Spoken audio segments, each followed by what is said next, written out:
and has his initial appearance in Idaho court. I want to express my appreciation to our local community, the people of Idaho, and those throughout our nation who provided information to help us investigate these murders has been very impressive. We've received over 19,000 tips, and we've conducted over 300 interviews.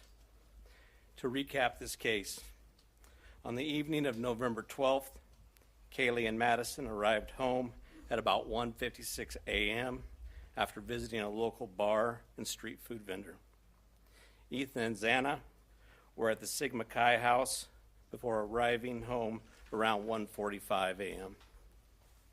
The two surviving roommates had also been in the community but returned around 1 a.m. On the morning of November 13th, a 911 call was made at 11:58 a.m. reporting an unconscious person at the residence.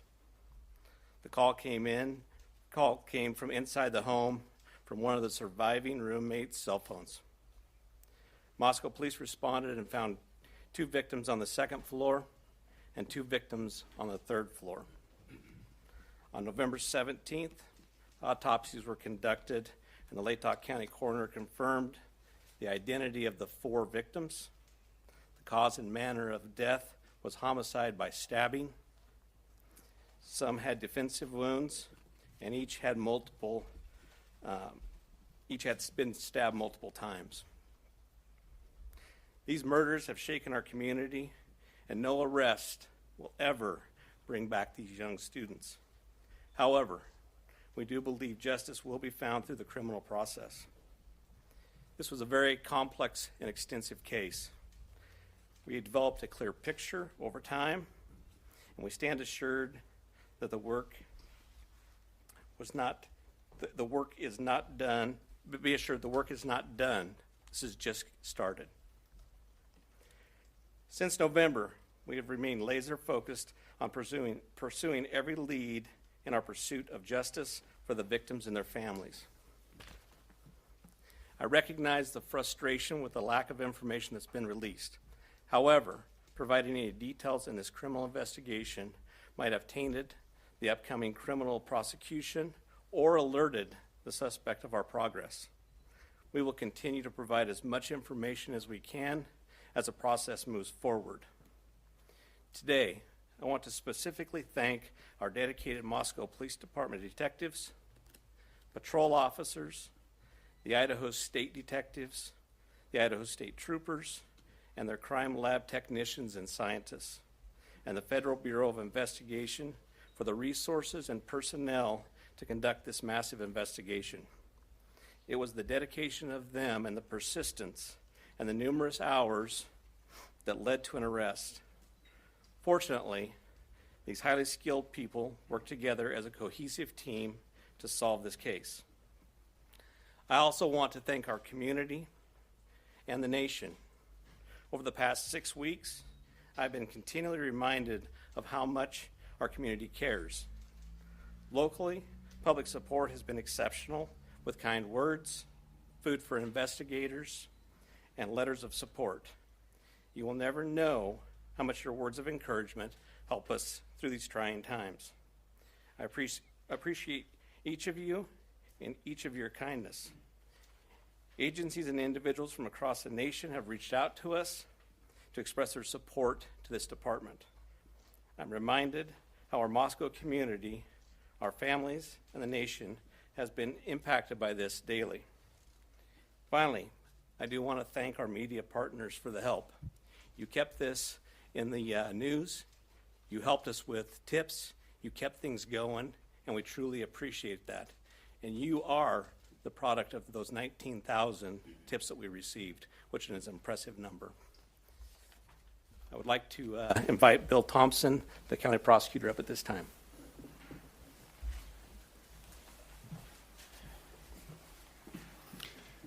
Good afternoon, folks. My name is Bill Thompson. I'm the Latah County prosecutor. And it's sad to be here, but happy to be here at the same time. As Chief Fry indicated, a criminal complaint was filed yesterday here in Latah County, charging the defendant, Mr. Kohlberger, with 4 counts of first-degree murder in addition to felony burglary, which involves entering the residence with the intent to commit the crime of murder.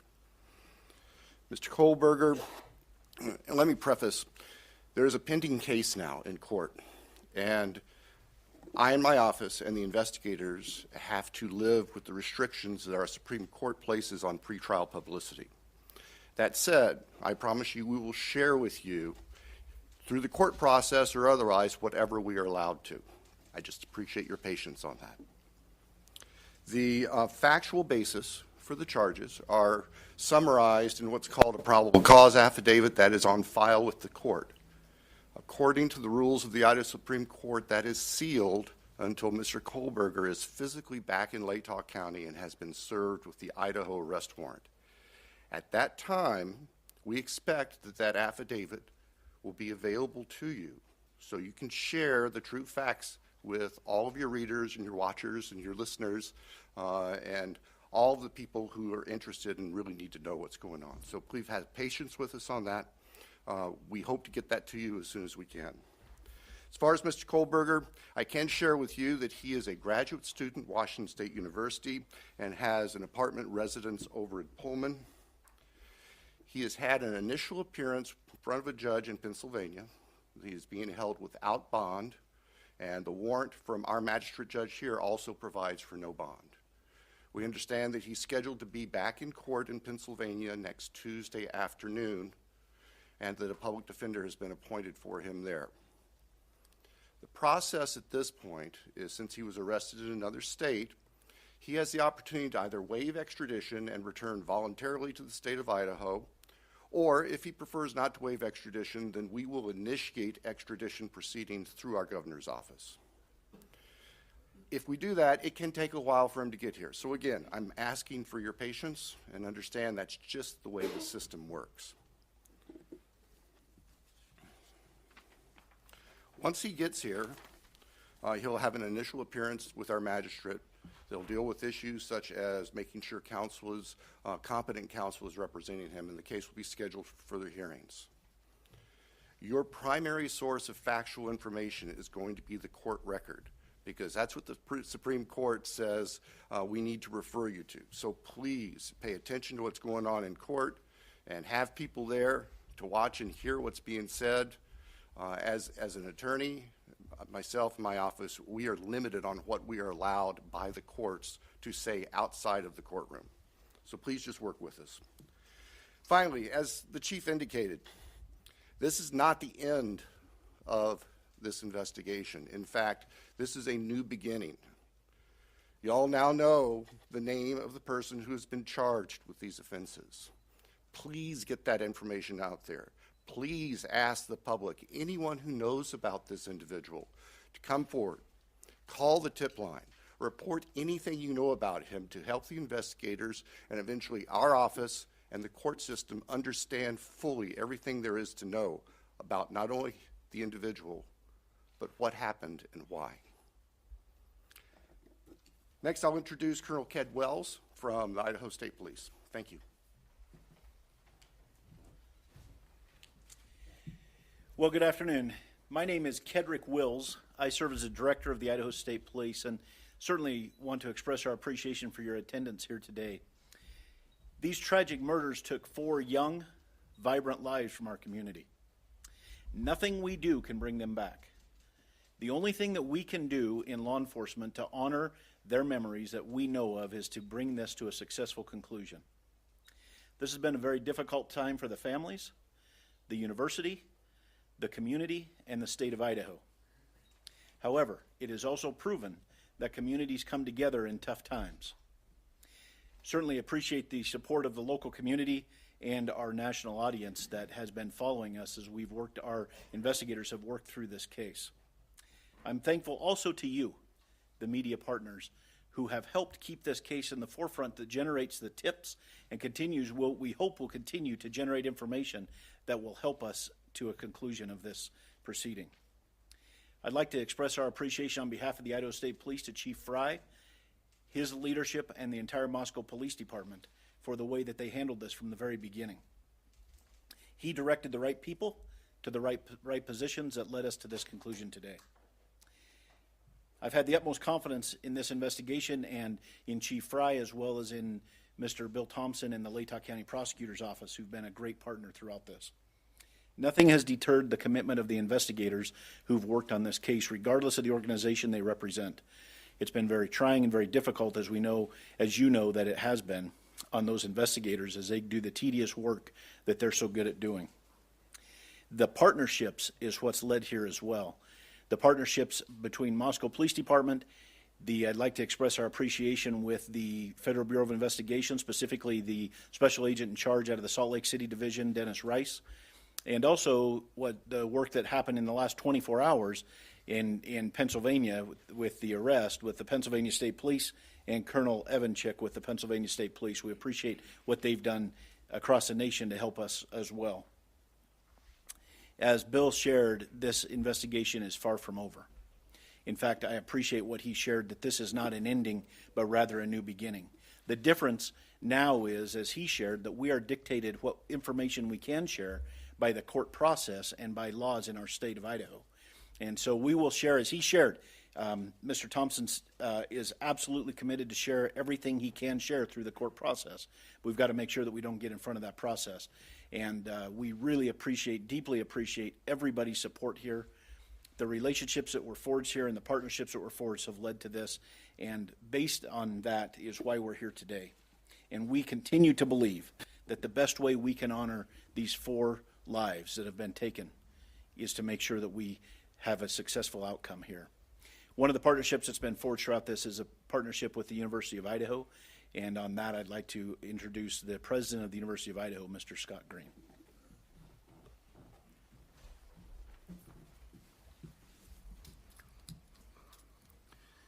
Thank you. Good afternoon. Scott Green, President of the University of Idaho. Today's news of arrest is a welcome one. It's relief to our university, our community, and our extended Vandal family. The outpouring of support over the past 6 weeks helped sustain us during the most trying time. It provided the strength that helped us navigate the international scrutiny visited on our students and employees. We are truly thankful for the compassion and acts of kindness shown to our community. Kindness is contagious, and it provided the light that reclaimed ground lost to evil and darkness. We first want to acknowledge and thank Governor Little for the early promise of financial support that enabled the university to secure our campus and focus on helping our students and our employees in the wake of the crimes. We also appreciate the Idaho State Police and the highly visible security presence that brought comfort and calm to a community shocked and confused by the senseless crimes.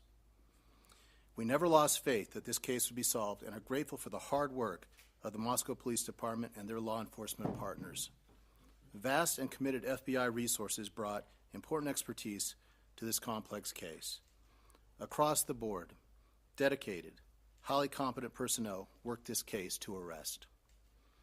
This crime has nevertheless left a mark on our university, our community, and our state. While we cannot bring back Maddie, Kaylee, Zaina, and Ethan, we can thoughtfully and purposefully carry their legacy forward in the work that we do. Our students come first, and that was proven each and every day of this investigation. We are committed to safely delivering the college town atmosphere, campus experience, and high-touch quality education for which the University of Idaho is known. With time, we will heal. We will move forward together, and we will remain Vandal strong. With that, I'd like to turn it back over to Chief Fry.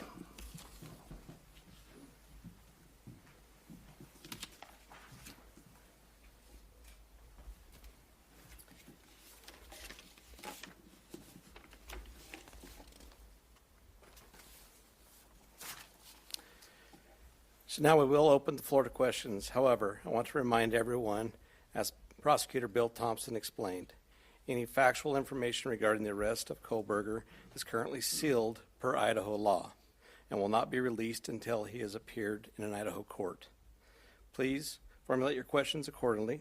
I recognize there are a lot of questions, and I will try to answer as many of them as I can.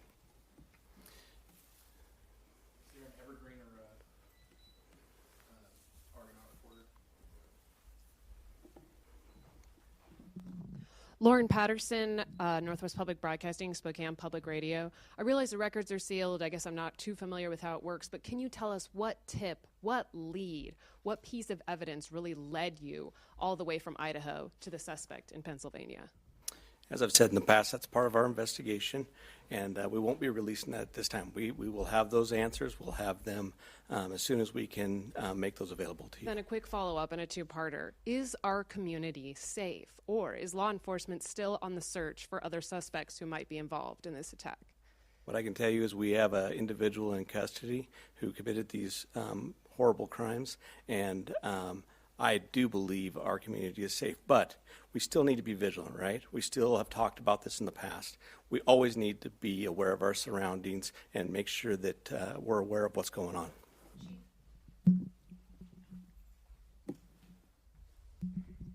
Hi, Chief. How soon into the investigation did police and law enforcement begin to spot Mr. Koberger as a potential suspect?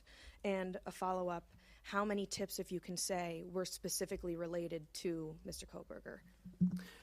To the tip part, honestly, I can't answer that question, so I'm not even going to speculate on that. On the other part, that's part of our investigation, and it will come out. I'd like the mic to please come right over here. Thank you. Dana Griffin with NBC News. Can you confirm that Koberger asked whether or not anyone else had been arrested when he was in custody? I cannot confirm that, or I'm not sure of that information, but that would still be a part of our investigation. Did CODIS initially return any hits on this guy? That's still part of our investigation. That will come out. If we could get somebody over here, please. And then one final question. Is there any message to the online sleuths who slandered and harassed people who they believed were responsible? There was a lot of speculation going on, and we've always said from the very beginning that we're the official message that comes out, and to pay attention to what we're putting out there to the press. I'm Nancy Liu with News Nation, and we were over at the house this morning, and you told us that the remediation would begin today. It was suddenly stopped. Can you tell us why? Yes. The house cleanup has been halted, and that came by a legal request from the court. Christina Corbin, Fox News. Chief, have you identified a motive?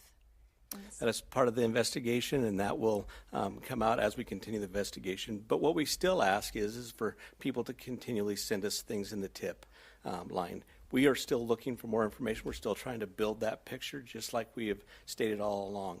We're putting all the pieces together, and that will help.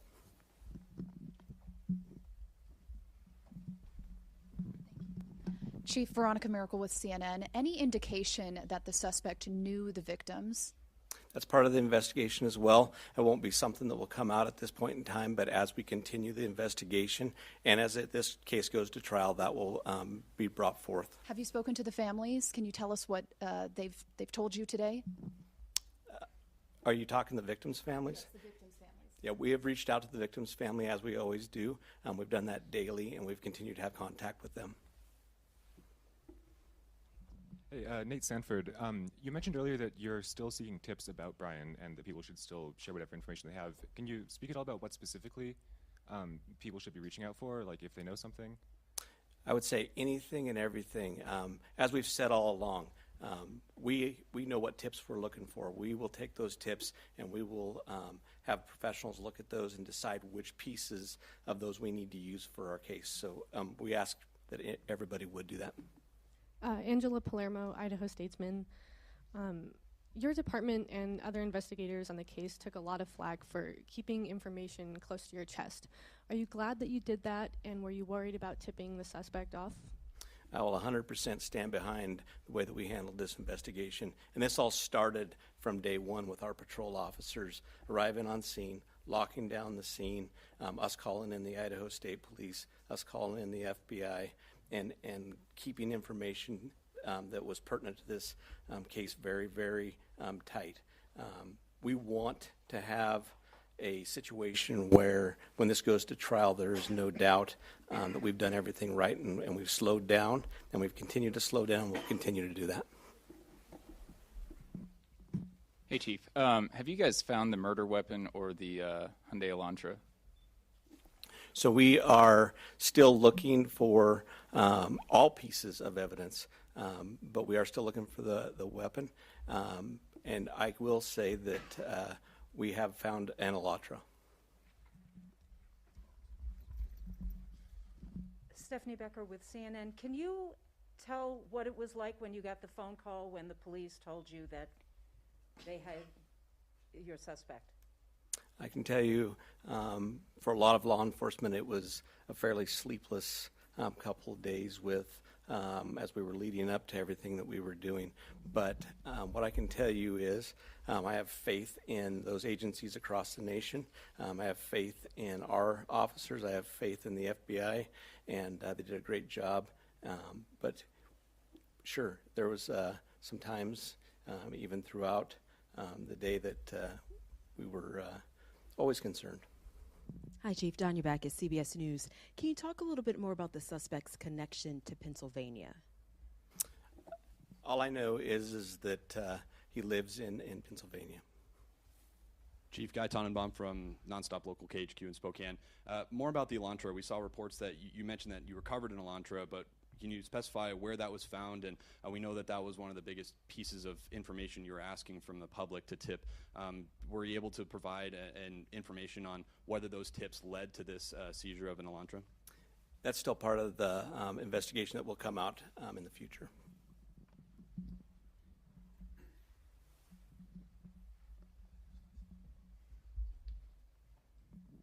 Chief Glenn Mosley, Idaho Public Radio here in Moscow. The additional police presence in town and on campus, semester's coming. Is that going to continue? You will continue to see state troopers in the area. You know, we're talking to Latah County as well. You will see a presence of us that we're always have up on campus. We have assigned officers to that. So you will continue to see a law enforcement presence. I'm going to take two more questions. Hi, Chief. Julie Scott, ABC News. Can you tell us if you eventually had a license plate number to the Elantra and how you tracked it to Pullman? That's still part of the investigation that will come out.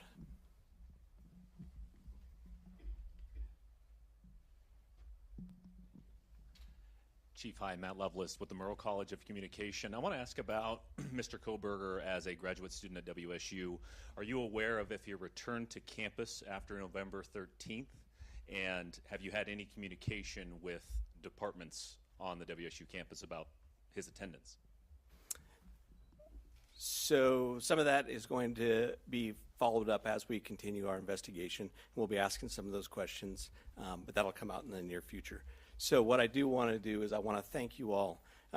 You really have been the national voice for us. You've given us the opportunity to get many, many tips, and I do appreciate everything you've done, and we'll continue to look forward to working with you in the future on this. So I'd like to thank you for that, and thank you for your time.